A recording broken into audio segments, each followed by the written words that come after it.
Be a part of the best pro wrestling podcast today by supporting the Going In Raw Patreon. You can enjoy access to the live taping of the show, exclusive merchandise, and patron-only episodes, and so much more. Support Going In Raw today. Click the link in the description. This is Charlotte, and you're watching Going In Raw. That sounds terrible. What's up? This is the most must-see WWE superstar of all time and his lovely, gorgeous wife, Marie. and you are going in Raw. What's up? It's your girl, Sasha Banks, the legit boss, and you are watching Going In Raw. Oh, baby, I like it raw. Oh, baby, I like it raw. And you are tuned in to Going In Raw right now. How you doing? Hey, friendo, Steve here. And Larson. And welcome to Going In Raw, the only pro wrestling podcast you're going to be listening to right here at youtube.com/Steve and Larson, and anywhere fine podcasts are available. Oh, this is Going In Raw View. I forgot. This is we're filming this on a Monday. We usually film this on like a Wednesday. Yeah. But this is Going In Raw View. This is where we review old wrestling pay-per-views, as voted on by our patrons at patreon.com/Steve and Larson. At the $10 a month and up mark, you get to choose, you get to vote on which pay-per-view we're reviewing here on the show. We didn't get our three options before we started. I have three options. Steve did his three options before I we started. did the three it's options. Good because it's your turn. I know, exactly. That's why I chose them. Let's see, do I have... Oh, I don't have a third one, but I'll figure that out between now and when we have finish to do that up. part of the show. Sounds good. Exactly. So if you see me drift off mentally for like 5 minutes, you know what's going on. I'll rely on you to keep going. Anyways, this week we are talking about Armageddon 2004. Now, this was one of your options that you put forth. Yeah. This is what people voted on. And why did you choose... because Kurt Angle wrestles Santa Claus. It sounded ridiculous. Yeah, and it was. It lasted about a minute. This was... It's so bizarre. So we were looking up before this. So when Paul Heyman took over SmackDown in the summer of 2002, his tenure there as head writer only lasted until February 2003. Yeah. However, it was widely hailed as a really good tenure. Yeah. I think the ratings didn't like start beating Raw on the ratings or something like that. Okay. Yeah, it did. Well, this is well after that. Yeah, this is more than a year after he left. Brock Lesnar, by this point, had also left WWE. Right. And granted, the main event scene was packed with talent. Yeah. And the mid card, to a certain extent, kind of was. Mm-hmm. But this was a period of time when this is when John Cena was starting to get popular. Just the following WrestleMania, he would win the WWE title from JBL. Correct. Orton was around. Mm-hmm. Lesnar heard it come and gone. But there was a whole lot of other younger talent that was brought in, and a lot of them seemed to be tall. Yes, correct. Very muscular. Yes, correct. And largely devoid of any charisma. That's correct. This is where you get kind of your, I would say, prototypical Vince McMahon guy. Yeah. Just a large men, lots of muscles, blank slate, man. Just a blank slate. Moderate wrestling skill. Yeah. Sometimes that's even less than moderate. Yeah. Just dead eyes, not a lot of charisma. There were multiple sort of versions of that running through this show. This really felt like not a very good SmackDown. Like if I imagine SmackDown for the time, because this was a SmackDown exclusive pay-per-view. Yeah. Like you mentioned before, JBL was in the middle of his year-long tenure as champion because they really didn't... Cena hadn't come alive yet. Yeah, no, but seeing who else was in the main event scene, surprising that he lasted a year. There was Undertaker, there was Eddie Guerrero, there was Kurt Angle, there was Booker T. Yeah, all of them really weird. Would, in theory, not even theory, in practice, make better champions than JBL. I understand wanting to elevate somebody. He filled a very specific role and he did it fairly well. Yeah. But Kurt Angle, brilliant heel. Oh, yeah, absolutely. Eddie Guerrero's brilliant face or heel. Booker T, brilliant. Yeah. Undertaker, brilliant. You have all these legendary wrestlers at the top of your card, and it's weird that JBL held the belt for a year. Yeah, it is. I was looking, I thought, so was JBL elevated because somebody else was injured? That I don't know. I forget. I know somebody, that's happened before. people are injured and somebody else is elevated. But it's not as if they didn't have other options. Yeah, I know. Where was Edge at the time? Was he injured? I think he was on Raw. Was he on Raw at the time? Might have been on Raw. Yeah, I don't know. I know Benoit was on Raw because the previous WrestleMania, him and Guerrero, that's when they both won their respective brands' world titles. So, it was bizarre. And it was interesting because prior to what I assume would be the draft prior to this, you had what was referred to as the SmackDown 6, which was Benoit, Guerrero, Chavo, Edge. Who am I missing? You're missing 2. I'm missing 2 and 2 additionals. I don't know. But it wasn't Undertaker. It wasn't Booker T. Oh, was Kurt Angle one of them? Hold on a second. I'm going to look this up. SmackDown 6. SmackDown 6 was, here we go. Guerrero, Angle, Edge, Benoit, Rey Mysterio, and Chavo Guerrero. Paul Heyman had packaged those guys together to sort of, really push the main event scene and make main event players out of a couple of those guys. So, this was after that. Benoit had been taken away by the draft. Maybe Edge had. Or Edge could have been nursing an injury or something. Rey Mysterio was still around, but they had him tag teaming with RVD. RVD, who, by the way, could have, became in less than a year from this a main event player of his own. Mm-hmm. This was late 2004. Yeah, it was actually more than a year because it was 2006 that he got the belt.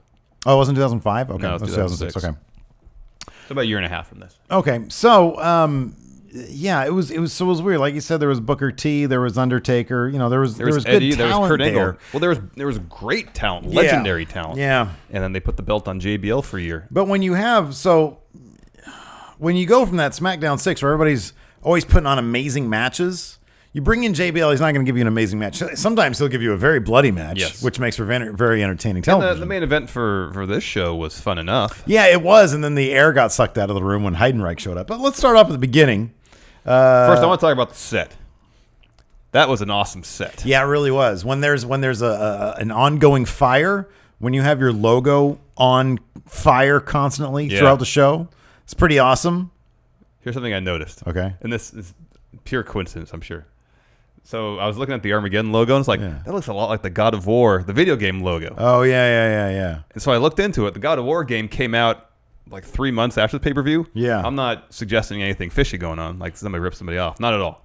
Well, no, this was actually, I think this was sponsored by PlayStation. It was. Yeah. So there could have been some crossover, but I looked, and years previous, they used the same logo. Oh, okay. So this is just funny because I thought the first God of War game came out earlier. I was like, oh, wow, WWE just straight ripped off the God of War logo. Yeah. They didn't. This was weird. According to Wikipedia, the attendance was 5,000. It looked like a smaller arena because when they said it was Atlanta, I was expecting it to be at the Phillips Arena where the Hawks play, but it wasn't. It was at the arena. Gwinnett Center. Yeah, the arena at Gwinnett Center. Yeah. Well, they said Atlanta. That's Duluth. Oh, it's actually must be a Duluth. suburb. Yeah. But anyways, the pay-per-view kicked off with RVD and Rey Mysterio. I totally forgot these guys not only were a tag team, they held tag team gold. Had no idea. They had won the belts the previous SmackDown. How long do you know how long they lasted as a tag team? I mean, here's the funny thing is that you put RVD, this is weird. This is like a dream team, but either they weren't together long enough to be memorable as a tag team, and I think I have a suspicion this is more the case. Both these guys knew they were well beyond being in a tag team because they did plenty of like cool combo moves. Like they had that 420 leg drop, which was pretty cool. Yeah. But I feel like those guys put those moves together in their sleep. Oh yeah. It didn't really seem their tag team didn't seem that inspired. Yeah. Some guys when they're thrown together as a tag team, they have instant chemistry. Yeah. These guys, it felt like RVD was like, you know what, this isn't me and Sabu. I really should be further up the card. I should be, I can put on the 5-star matches. Rey Mysterio might have felt the same way. I have no idea how they felt. This feels like a holding pattern for two guys who were like enormously talented, and yet they still had the tag team titles. Yeah, I know. Who'd they fight? Rene Dupree and Kenzo Suzuki. I was not that familiar with Kenzo Suzuki's work, so I looked them up. Yeah, me too. You have some notes there, a few. One I found most interesting was that he won the Young Lions Cup twice in New Japan, and the second time he won it, he defeated Tanahashi to win it, and then later tagged with him. Interesting. I found out that he was originally scheduled to debut on the Raw brand under the ring name Hirohito, a Japanese patriot who held anti-American views. They just can't get away from the anti-American heel, can they? They just can never let that one go. It's a new day that we're in now, and they're still doing that same thing. Anyways. This was actually a better match than I would have figured. Rene Dupree, who is, you know what? Hey, he was a big dude with a lot of muscles and not a ton of charisma. But at least he did the little French dance thing. At least, you know what? At least they said, "Hey, you're going to be a French dude." So, and he went all in on that. Yeah, he showed more personality than pretty much any of the other younger talent. Yeah, we'll get to them in a bit. But and they did some. I mean, you could tell these guys were both Rene Dupree and Kenzo. I could tell they were making the most of their opportunities. Yes, they really were. Yes, they fell short, but there was a bunch of cool spots here. There was this cool. There was a good bit with a sunset flip attempt that Rey Mysterio was trying to hit on Kenzo, and then Rob Van Dam got up on the turnbuckle and gave the kick assist for the sunset flip powerbomb there. There was a spinning leg drop across the barricade. So I think it was Rene Dupree, maybe, was strewn over the barricade. Rob Van Dam did the spinning heel kick. That's always fun to see. There was a cool neck breaker across the top rope that the heels hit on Mysterio. Yeah, that was cool. There was a bunch of cool little bits in there. Yeah, it wasn't a bad match. They gave it plenty of time. I think it was about 18 minutes. At one point, Tori Wilson comes sprinting out. So we didn't get I don't think we got a video package explaining. No, the commentary team said something like RVD and Rey Mysterio helped her out at some point, so she was helping them out. So she chased off Hiroku, I believe was the name of the valet of Kenzo Suzuki. I think they were like a real life item too. Yeah. So anyway, she goes running off because she was trying to, do some shenanigans. There were some USA chants I noticed, and I'm pretty sure that was when Suzuki was fighting Rey Mysterio. Where's Rey Mysterio Jr. from? I thought he was he from the 619? Yeah, that's San Diego. Okay, yeah, right. I thought he was billed from San Diego. Okay, let's see here. Was he actually born in... He was born in Chula Vista, California. Oh, there you go. Right on. Well, USA. Good for them. Anyways, RVD hit a 5-star frog splash on Rene Dupree to get the win. Yeah, here's one thing, though. Before that, when I mentioned Rene Dupree had one of the guys down, one of his opponents down, and he started to do the little French thing. Well, Kenzo on the outside started to do it, too. And that was cool. You know what? It's at least these guys are giving the most that they can. Yeah. So anyways, like you said, RVD, he gets a hot tag, comes in, cleans house, gets the win.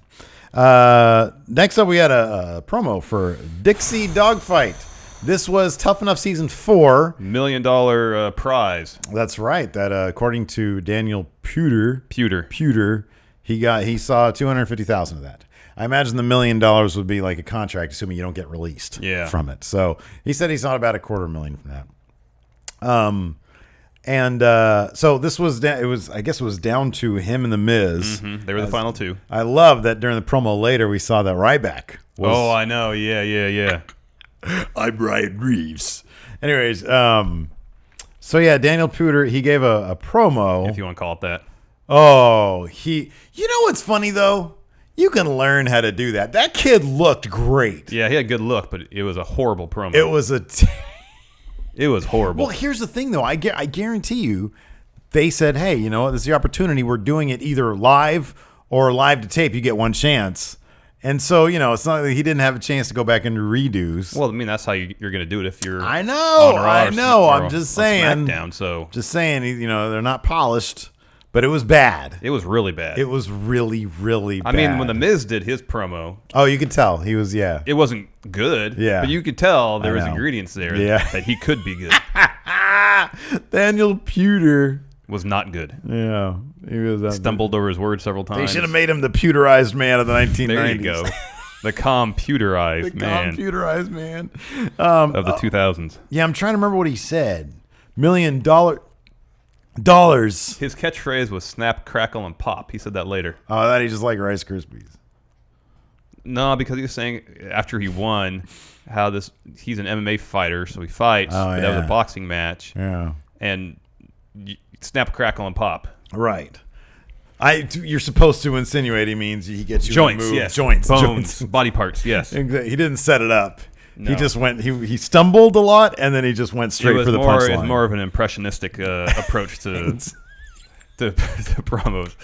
He would just toss some words and sentence fragments together and hope the audience. It's left up to interpretation. Yes. Exactly. It was an avant-garde promo, maybe. No, I have in the note here. It reminded me of Dirk Diggler, but even Dirk Diggler was a bit more fluid. Yeah. You know.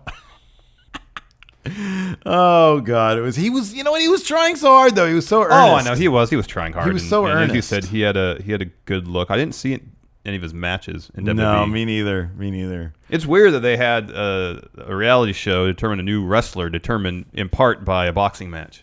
Oh, I know. You know what's weird too? If you think about it, what does the WWE try to emulate these days? MMA. Right. If maybe he was just born like 10 years too early. Could be. Because if you bring that guy in now, you put him in the Performance Center, you send him on the NXT house show circuit, then they're like, hey, let's show all the nuts and bolts. Let's show all the gross shit. Let's show you how you make hot dogs, Yeah. Like nobody wants to see ugly promos. No. If it was today, Daniel Puder would definitely be the computerized man of the 1990s. Anyways, after that, Kurt Angle comes down and he calls out his mystery opponent.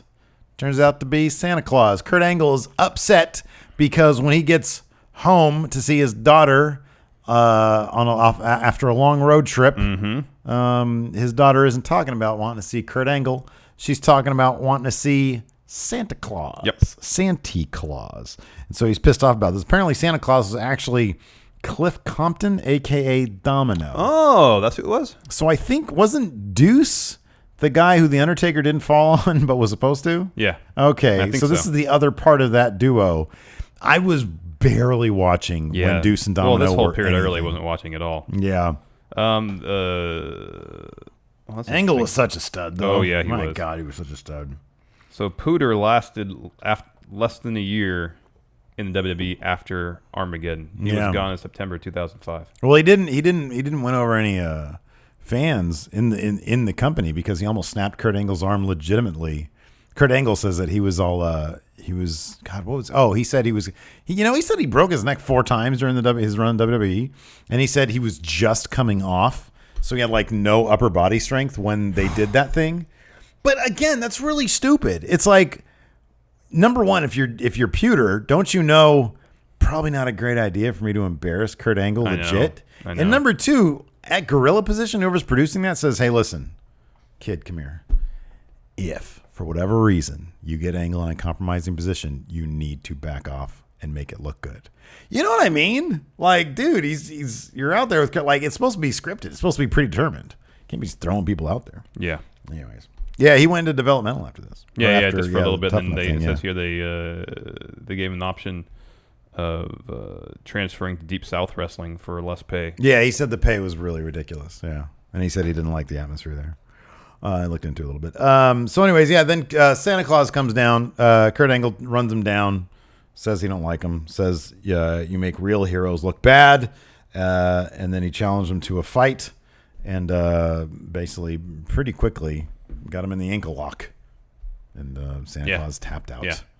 Santa Claus's gray wig went flying off too, and so people were saying, some people on the line were saying, I think this is Regal, and it kind of had a Regal look, but then when he was actually tapping out, you could see more of his face, and I looked up that Cliff Compton guy, and I was like, that's that wasn't Regal. I didn't think it was Regal. No. After that, we had the Miz promo we talked about a little bit before. Do you like how he ended it with "Eat it"? Yeah, that fool took it. He stole from Grimm, assuming Grimm was doing that 17 years ago or 12 years ago, whenever it was, 13 years ago. He said, "Eat it, yeah."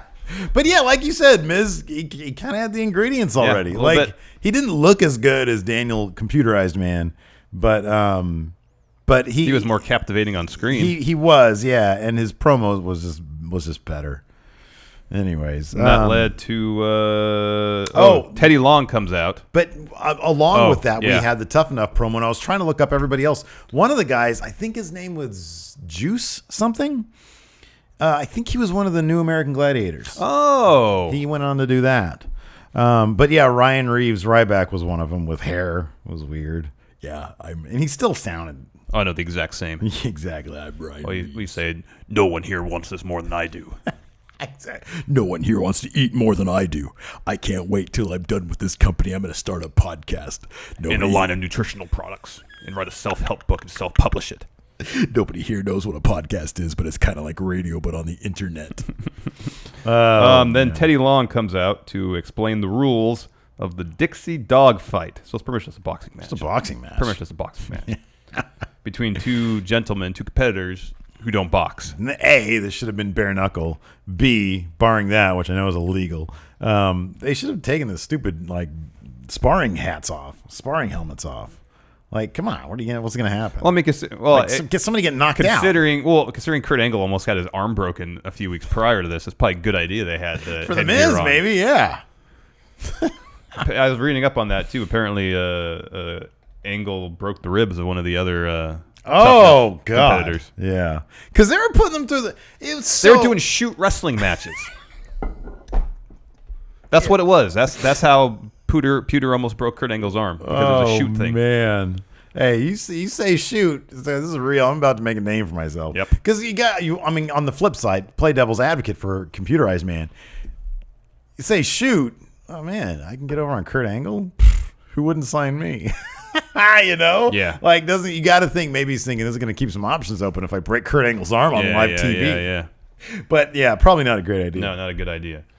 So yeah, Dixie Dogfight happened. Al Snow was on commentary. He was the head coach for Tough Enough. Very serious, period. Al Snow. Yes, very serious. What does everybody want? It was 3 1-minute rounds. No real boxing skill showed. So, oh god, it was forever. It was forever. Just wild swinging, grabbing onto each other. Yep. Oh, so bad. At least the Miz showed some passion. Yeah, I know. He came out there. He blew himself up the first round. He did. Just expending all his energy. He really did. It's how I imagined Hilton would do in this. Oh yes, in this thing. But anyways, of course, there's no knockouts. Right. Yeah. Because they don't know how to box. So Pewter won by fan decision. You know what's funny is that it's really easy to say that, but and everybody thinks that, man, if I went into a boxing match, I'd just be doing this shit the whole time. Oh no, I know I wouldn't. Everybody wants to be like Rocky. We're just throwing haymaker after haymaker. That's what people want it to be. Exactly. Well, I'd probably be much worse. Yeah. Like if you and I got into a boxing, we got our big helmets on, so we're not hurting each other. In 2K17, the taunt of Seth Rollins moshing. That's how I'd be. Exactly. That is how I would be. The crowd started booing during this boxing match. Yeah, because they paid money to go see that. And the crowd was actually pretty hot for the tag match that opened the show. Mm-hmm. And they were kind of into the Kurt Angle Santa Claus thing, because at least it was short. Yeah, it was short. This Dixie Dogfight just sucked the air completely out of the arena and never really came back until the main event. Exactly. Next up we had, Pewter won that, by the way, because didn't Teddy Long said nobody won, but we're going to take it to the crowd. Yeah, this is fan vote. Yeah, the fan vote. This is the winner of this fight by fan decision. Yeah. Daniel Computerized Man. That's legit. Next up, we had Eddie Guerrero and Booker T backstage. It's just fantastic. You could sit there and watch these guys talk about absolutely nothing, and it's vastly entertaining. So they're talking about how, Eddie says, I could just pin you really quick and win the title, and Booker says, I could do the same thing to you, and then they're talking shit about The Undertaker, and The Undertaker shows up, and they both freak out. It's fantastic. It's great. It's great. Eddie Guerrero is a gem, and so is Booker T. Mm-hmm. Next up, we had a couple guys called the Basham Brothers. Speaking of muscular wrestlers, not a ton of charisma. Apparently, they were part of JBL's cabinet. Yep. They were the co-secretaries of defense. Yeah, there you go. I liked the other dude. I liked Orlando. Jordan? Jordan, yeah. He was good. Yeah, he had a good face on him. Yeah, he did. He had one of them charisma faces. Yeah. And they were taking on Hardcore Holly. And Charlie Haas. Freaking, I love Charlie Haas. Yeah, he was good. I even, in the terrible, terrible, awful segment with Jackie Gayda, who, by the way, he's still married to, and Dawn Marie, Charlie Haas still was cracking me up. Yeah. Because he's got that, just that meathead look. but it's like character. It's more like a David Putty meathead. it's not like a charisma-less meathead. Yeah, no, I know what And you we mean. all knew that Charlie Haas could wrestle. Yeah, You know, like yeah. he was on. Yeah, he had the pedigree. He was went to Seton Hall, they said. Yeah. wrestle, yeah. And then he ended up in Ring of Honor, and it was totally legit. Like he Yeah. was a really good wrestler. Yeah. When the Basham brothers came out, I thought a game show was starting because their theme song sounded like a game show. Oh my God, theme. it did. That's right, it did. Dun, dun, dun, dun, dun, dun, dun, dun. Yeah. Dun, dun, dun, dun, dun, dun. And then, of course, Hardcore Holly is in there thinking it's all real. I know. There were boring chants during this match. Was that you or the crowd? No, the crowd. Because I know I was chanting that. But they said during the match, like right in the start, it's like, oh, this is an unannounced, put together match. Yeah. We need another match to fill out the time on the card. Dun, dun, dun, dun, dun, So there was no build to this match, so no one cared. Yeah. What? So was Hardcore Holly and Charlie Haas an actual tag team at the time? I don't know. Yeah, I have no idea. Yeah, again, like there's no But video. if they were, they probably weren't after this match. Yeah, well, there was a video package for the Cena stuff. Yeah. I don't remember a video package for the Big Show, Jindrak, Luther Reigns stuff. Oh, the Brock Lesnar cosplayer. Yes. Oh man. So, anyways, yeah, this match sucked. Don Marie comes out ringside while Charlie Haas is on the outside because the storyline going on is that Charlie Haas and Miss Jackie are engaged. Correct. But Don Marie is starting rumors that herself and Charlie have been having an affair. Right. Exactly. So Don Marie comes out to help Charlie Haas after he gets thrown out of the ring. Miss Jackie comes out to get between them. Charlie Haas is dealing with all that. While Dad is in the ring While yelling at Charlie Hardcore Haas. Holly gets distracted. And the Bashams, I don't know which one, pick up the win by rolling up Hardcore Holly. Then afterwards, Charlie Haas comes to the ring and Hardcore Holly just yells at him. Like he's a tough enough competitor. Again, Hardcore Holly, I think he thought it was real. Yeah, maybe. Why didn't Charlie Haas show up in your Haas tournament that we had? Well, it's not. I mean, talk about prime He Haas. needs to put on like 150 pounds and then spell his last name differently. Dude, if your last name is Haas, it's different spelling, though. you're in. I say you're in. It's a different spelling, man. Yeah. Anyways, next we had a John Cena, Carlito, and Jesus video package. Oh, this is great because I like it because the storyline, John Cena was at some gentleman's club or a nightclub or something. Well, they call it an after-hours club, but they had a bunch of stripper B-roll. They showed stripper B-roll. So it was assume a strip club, yeah. He's hanging out there with like Enzo Amore. And apparently he was shanked by Jesus. Yes. Who I'm trying to remember exactly where I knew him from. I'm pretty sure it was those old shows that me and Evald used to go to back you said in the day. he's the hardcore kid, right? On Wikipedia, that's what said one of his other names. But I don't remember if he was was in XPW or if he was in the other shows that we used to go to. But I remember tripping out because I was like, oh, wait a second. I've seen that guy live before. And it was sad because good looking dude. Yeah. I don't know why. I mean, I know he got injured and released, but kind of a bummer that like they never like, reapproached him or anything. I don't know what the story is there, but man, I thought that he had a really great look. And I loved Carlito at this point. Like I remember really enjoying like the whole Carlito thing. And I remember this was like weird because it was like they were acting like it was real and it was taking place like off camera and stuff. And Cena got stabbed. It wasn't like they had cameras at the After Hours Club. No, showing. it was like stock footage B-roll of the strip club. Exactly. So the idea that Cena got stabbed like in his kidney, and then had to go through surgery, it was all weird. So this was a street fight between Jesus, who's coming out there with Carlito, and John Cena, who was hugely over at the time. This was all in the build-up to him winning the title from JBL at WrestleMania. Carlito was selling a shoulder injury. Right. He suffered at the hands of John Cena. Yeah. And this show also marked the debut of the Spinner U.S. title. That's right. Taz and Michael Cole marked out big time for the U.S. Spinner belt. That was an ugly title. Yes. The later WWE version with the spinner on it, I think that was better. Yeah, it was. That was a lot better, especially when you just put it into place. It just looks like a really good belt. I know. But that U.S. title, like the font where it says U.S., didn't even say USA, it said like U.S. on the front. Yeah, it wasn't a good belt. So ugly. It was not a good belt. Yeah, and it was smaller. Yeah, it was ugly. But anyways, match was whatever. Like it was pretty much a squash match. Yeah, it was. It went out into the crowd. They brawled outside the ring a lot. Yeah, there was a kendo stick. Jesus. Yeah, Carlito throws a kendo stick into the ring, and Jesus hits Cena with it once in the kidney. Cena no-sells, grabs the stick, and then hits Jesus across the head twice with it. Oh, They were Cena. not pulling their shots back then. No, they were not. Definitely not, because there's this one spot where Jesus is over the barricade. I don't know if it's real or not, but he's bleeding in the crowd, and it looks like Cena just kicks him right in the head. Yeah. And then later on, granted, it's a garbage can lid. That's pretty flimsy, but the street sign, that's got a little more weight to it. Yeah. Just bent it over Jesus' head. Yeah. That's why Jesus, he's like, screw this. I know. So Cena, of course, wins clean with an FU. Yeah. Gets his chain back, too. I just really like that, like, during the video package of this, it was showing, like, Teddy Long was investigating Cena getting stabbed at a strip club. I'm like, it's probably, like, a matter for cops. Yeah, it's a police matter, I would think. Not Teddy Long. Just run your show, Teddy Long. He also had the Ruck Fools shirt on, which at the time I thought I remember it being cool, but now you look at him like, that's number A, it's a terrible font. B, it doesn't even make sense. No. I did like his Word Life hoodie he wore in the video package. Oh, I know, me too. Like, I was thinking if he ever actually wrestled in that is the comfiest shit, because he had the visor too. Yeah. I remember thinking like that visor looked cool, and I kind of wish that visors were more like in. Yeah. Wish I could wear a visor and not be laughed at, because I like visors. Really? Well, here's the thing about play softball. You can wear visors if you play softball. Yeah, but then I have to wear them.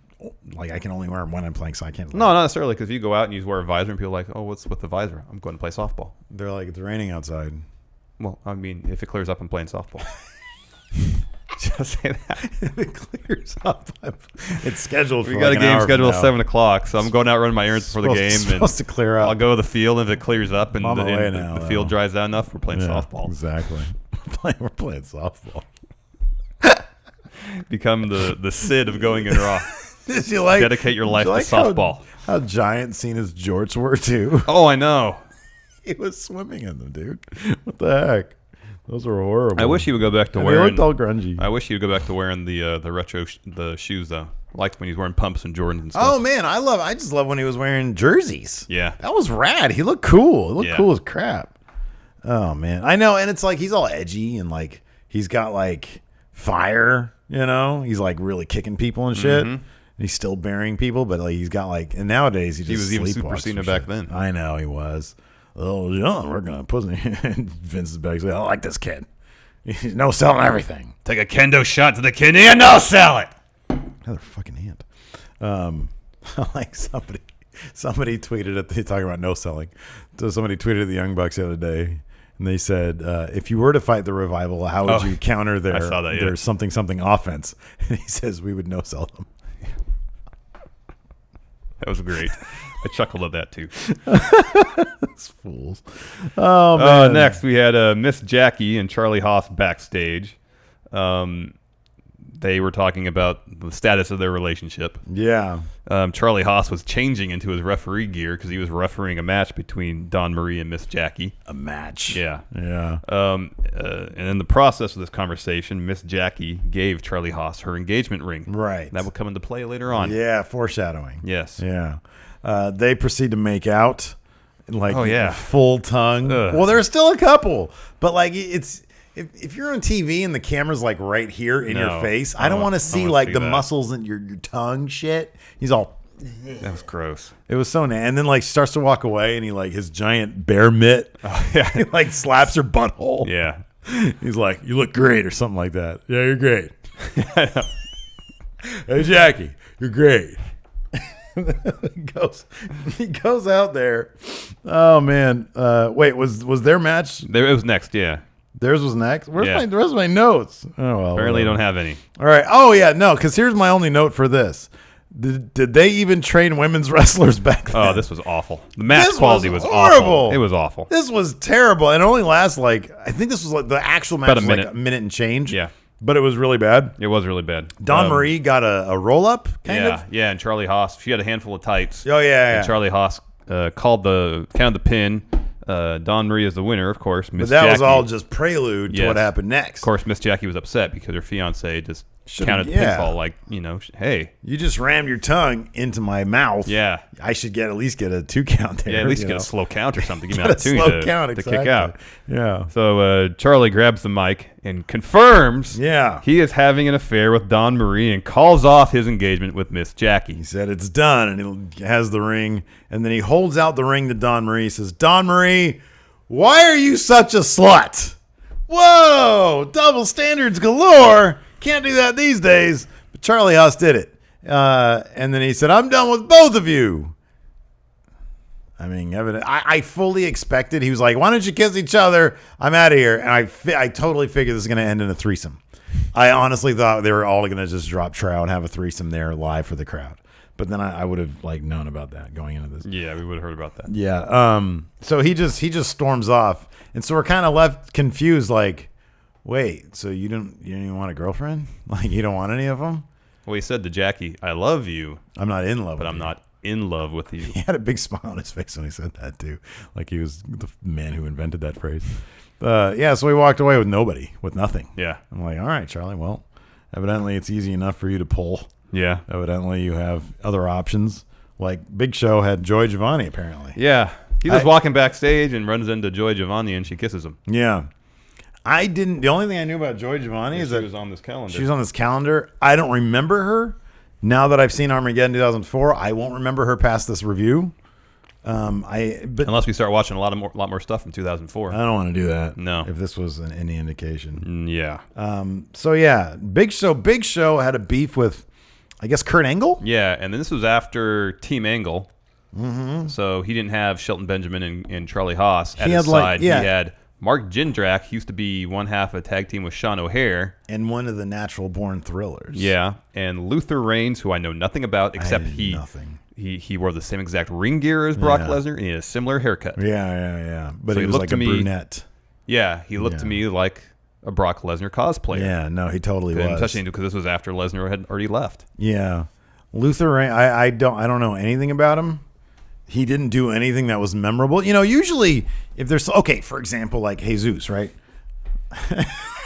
His Wikipedia page.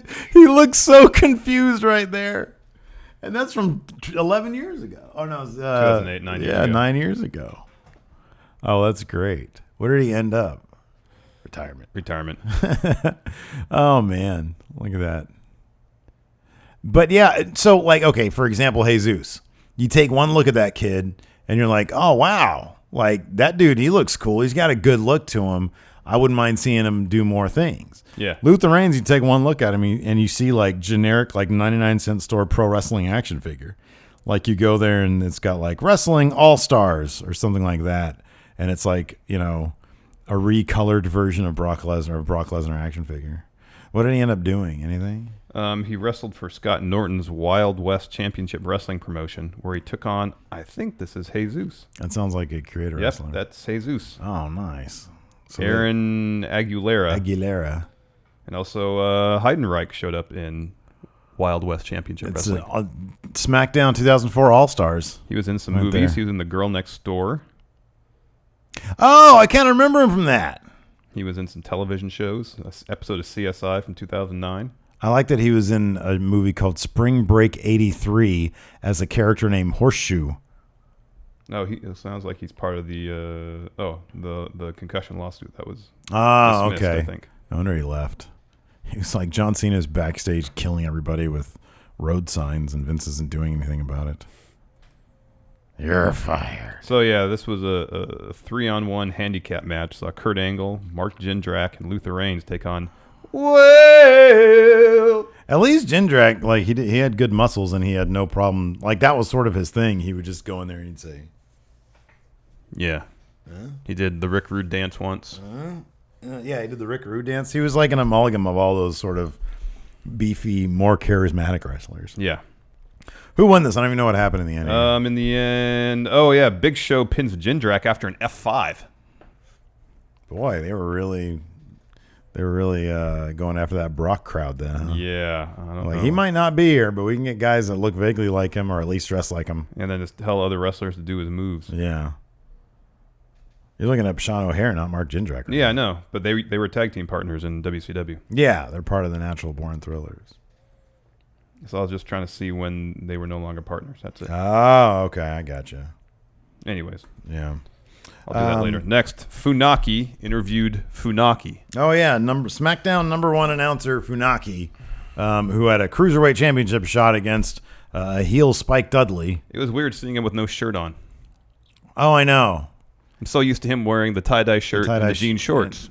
Jean shorts are the overalls. Yeah, sorry, overalls. Yeah. Yeah, but he was all like, and he wasn't like, what do they used to call him in ECW? Like the runt of the litter or something like that? He was all like articulate and stuff. Spike Dudley, he was like a teacher. Yeah, I think so. Yeah. That sounds right. He was all articulate and stuff. That Cruiserweight belt looked great. Yeah, it did. It was a really good looking belt. It was a good looking belt. And basically they traded back and forth. Funaki had that one little moment. So he was like usually comedy. But then when Spike asked him, like, how do you think you're going to beat me? And Funaki said, he says, do you have any questions for me? He says, yeah. He said, who's there? Or he said, knock, knock. And he said, who's there? He says, Armageddon. He said, Armageddon who? He says, Armageddon, your title from you. But he said it with like some passion. I was like, oh, that's kind of cool. Anyways, they had that match up next. Yeah. And it was weird. Even like the WCW cruiserweights in the late 90s, like moved like cruiserweights. Mm-hmm. That was the thing. Like Bischoff, to his credit, brought them in. Let them wrestle their style. Yeah. Yeah. Do what you can do. Yeah. But even back then, like Funaki and Spike Dudley, they wrestled a regular WWE match. I know. They were just smaller. They just did a regular match. I know. What the hell? I know. There was at one point where Spike almost landed right in his head when he was trying to do like a sunset flip. Yeah. Towards the finish, right before the finish, which saw Funaki win the title with the roll-up. Shocking Funaki and Spike Dudley and nobody else. The crowd was dead by the end of this. They were like, It was really the Dixie Dogfight that took everybody out of the show. Yeah, it really did. It really did. Next up was I'm looking at your JBL notes. In the locker room, like with clutching, his cabinet. clutching the championship title. Yeah. Because he has to face 3 other men in the main event to defend his belt. In comes the Basham brothers. Mm-hmm. They say stuff to him. In comes Amy Weber. Mm-hmm. I'm glad that you got her name. Said stuff to him. Mm-hmm. In comes Orlando Jordan. So they're all more like saying, in kind of hushed tones, you got this, but if not, we're still here for you. Yeah, it's all very sort of depressing. Like, yeah. They're all like, you're probably going to lose. I kind of feel like JBL is actually kind of overselling that aspect of it. Yeah, I know. Me too. Especially when he walked out for the match. Yeah.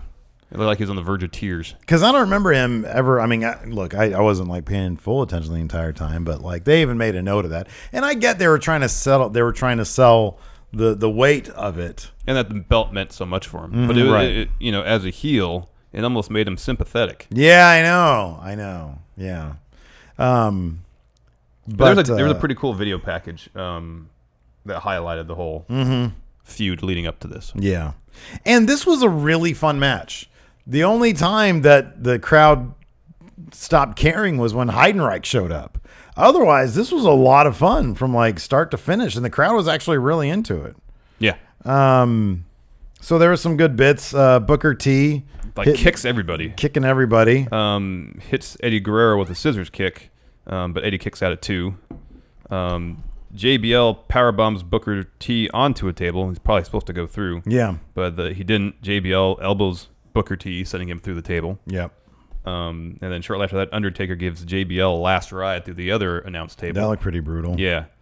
There's this great spot where Eddie hits 2 frog splashes on the Undertaker, goes for the pin. Undertaker kicks out at 2 and then sits right back up. That was great. Well, then right after that, Eddie got a huge ladder, climbs the top, and does another frog splash. Yeah. Off that, sells knee injury, takes him a while to get the pin. He goes for it. Undertaker kicks out again. Yeah.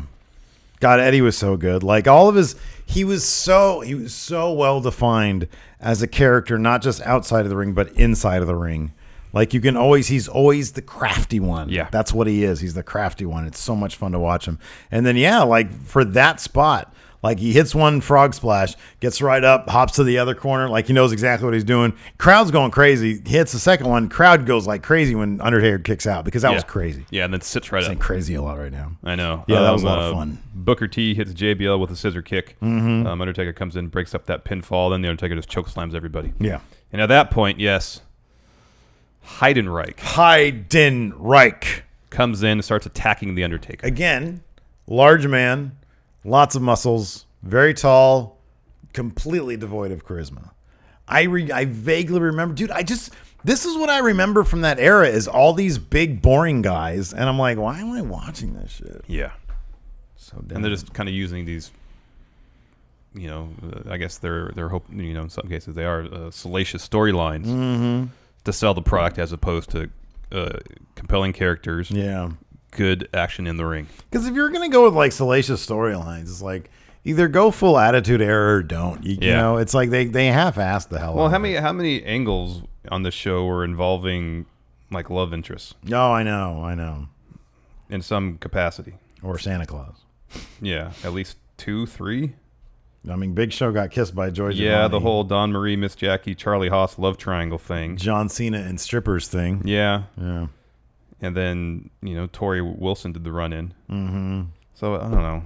It's like rather than come up with interesting characters and putting on good matches. The main event was a good match. The opening match was a good match. Mm-hmm. But rather than just focusing on that, especially when you have that kind of talent, when you have Booker T, Eddie Guerrero, Undertaker, Kurt Angle, Rob Van Dam, Rey Mysterio. Really, really, really, really, really good wrestlers. Yeah, Rob Van Dam and Rey Mysterio are opening the show as a tag team. I know. And they're all really well-defined, really interesting characters. Yeah, I know. Focus on that, and I think that's probably why Heyman's tenure on SmackDown was so successful. He focused on wrestling and characters. Yep, exactly. And didn't worry about soap opera, over-the-top storylines. Yeah, And it exactly. seems like after he left, they just went right back to that. Yep. Anyways. Heidenreich attacks Undertaker, makes his point, leaves. JBL at one point was trying to go for a pin on everybody, and everybody was kicking out. Eventually, he ends up with a clothesline from hell on Booker T and retains his WWE Championship. Yep. At this time, the WWE Championship, if I recall, was considered the secondary belt to the World Championship over on Raw, where I think it was probably Batista. Batista won it from Triple H at the next Mania, so I would suspect that Triple H had it at that time, or maybe Orton had it at that time. It had just been vacated on December 6th, 2004, and Triple H would win it on January 9th, 2005. New Year's Revolution. Before losing it to Batista the following WrestleMania. Okay. Why was it vacated? A Double fall occurred, a triple threat match also involving Chris Benoit and Edge on Raw. Look at how many Triple H's there are in that. That's a lot. That belt in the span lineage right there. 3 years. Triple H, HBK, Triple 5. H, Goldberg, Triple H, Benoit, Orton, Triple H, vacated, 5 Triple H, reigns, I know. Batista, vacated, Kurt Angle, Rey Mysterio. Oh, Kurt Angle went over for the draft, I guess. Interesting. So anyways, crap pay-per-view. Yeah, it wasn't very good. It really even wasn't, apart from a couple instances, all that interesting either.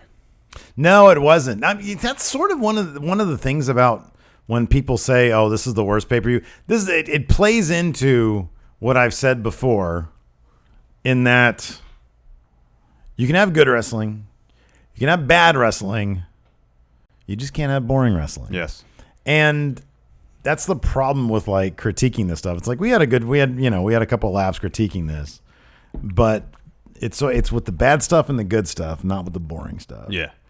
But anyways, that leads us to next week, where we are going to one of 3 options. Yes. You have 2 options. What is third? Wrestling Classic. Move on. I'm not going to do the Wrestling Classic. Slamboree 2000. No, I'm not going to do that either. Need a good hook. Both these have good hooks, kind of. What are the hooks? Well, WrestleMania 13 is Bret Hart versus Stone Cold Steve Austin. Yeah. That's not a good WrestleMania. No, it's not, but it's probably really funny. But then there's a really really good match. I want to revisit that match. Yeah. I want to revisit that. I remember the first time I watched it, it's so hyped as being so great. I remember watching it the first time and feeling like it was good. Yeah. Because did we do Mania 13 as the book of the match on the regular show? I don't think so. Okay, because I thought I remember talking about this match.